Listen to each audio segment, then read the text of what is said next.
Nalungset kay man kagelinge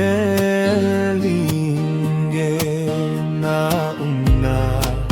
hangapa nehiven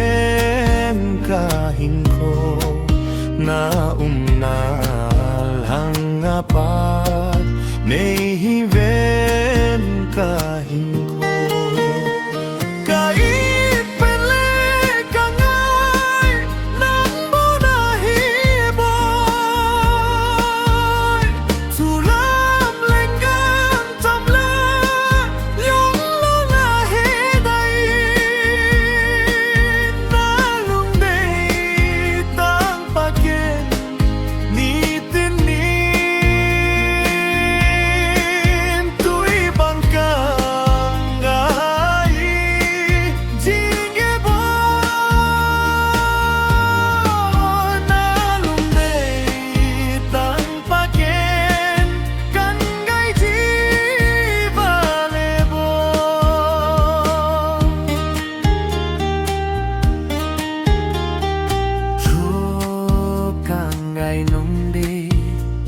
na chen jilna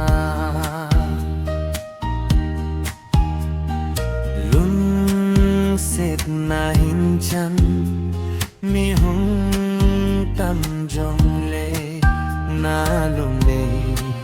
de tang pa kay ne hin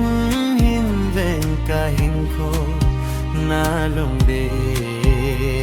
tang pa kay